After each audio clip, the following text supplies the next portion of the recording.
Tibetan culture is a jewel on the planet of what a demilitarized nation can be like.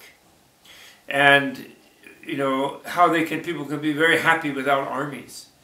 And so everyone wrongly, because they're brainwashed in America and in Europe, because everybody's still very militarized on this planet, that somehow a strong and good country has to have a big army.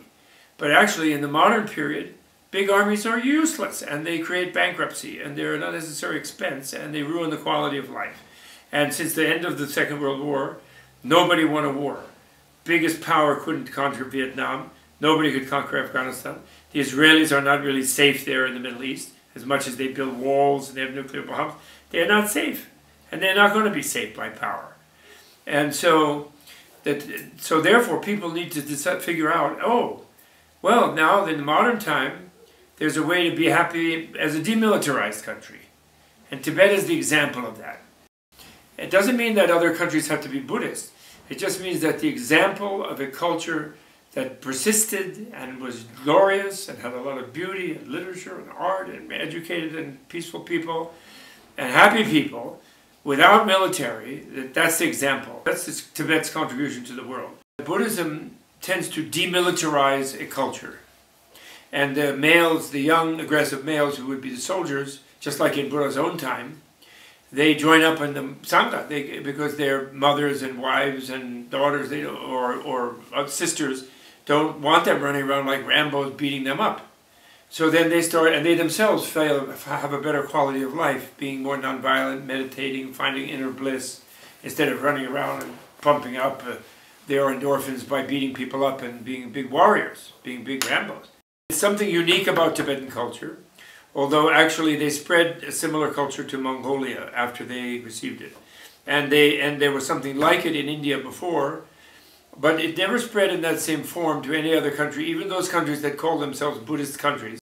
Those countries where Buddhism and the Buddhist Sangha is one factor, and the imperial government or a royal government and a big army is another factor.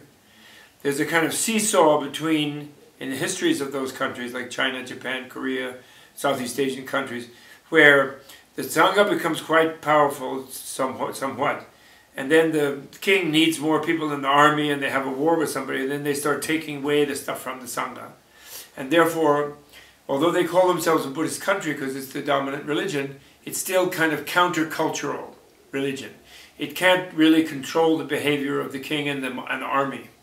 And it is a pattern in history. When monasticism becomes powerful in a country, militarism declines. And that's why in China, every third generation of the emperors, they would confiscate all the land and the manpower back from the monasteries. And that's why the Protestants became so powerful after they shut down the monasteries in England and Northern Europe. So there's a direct connection between militarism and the force of monasticism in a country. All the young men go into the monasteries, and they're not available for a military. And in Tibet, this took 1,000 years.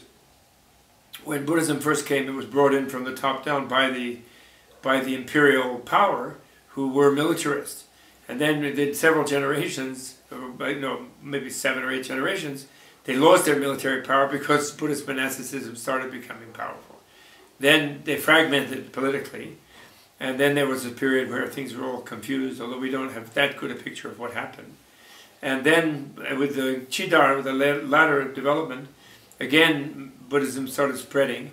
And from that time, around 1000 of the Common Era to 1600, monasticism grew and grew and grew, and it really started growing after 1400, after Tsongkhapa's Kadapa, new Kadapa movement, and it really spread hugely. And in the late 16th century, the aristocratic warlord types, the Kudak, Baron, King of Zhang types of people, they got upset. There were too many people in monasteries and they tried to shut them down. It's wrongly understood as a Karmapa-Gelupa conflict, which it isn't. So then from 1400 to 1600, huge monastery building everywhere, because everybody wanted to get enlightenment and do the Lamrim and do Sangha practice and whatever. And then finally in 1650, the government was handed over to the monastery. And we have the Dalai Lama government, Ganapodang government, and monks are actually ruling. So that's what I call mainstreaming Buddhism. It becomes the mainstream culture. There's basically hardly any military left. Then the Tibetans went and they exported that to the Mongolians, and with Manchu patronage and money, and the Mongolians dropped out of all their saddles, slowly, so that they also became vulnerable. And then in the 20th century, both of them got wasted because of modern military machinery by the Russians and Chinese on two sides respectively. No one ever could mess with Tibet on just horseback because of the altitude. But once they had trucks and planes, then they were able to do that. Tibetan culture must be preserved. Tibetan people must be free to take care of their own environment, that they know how to take care of the high altitude environment, the very delicate environment. The animals can come back. And then Tibet will be prosperous, and China can invest in hotels and travel business with Tibetans running those businesses. They can be partners from outside, and they can also get money from income from Tibet. It will be a bonanza of a kind of Bhutanese-style high-level tourism that isn't an environmentally destructive tourism.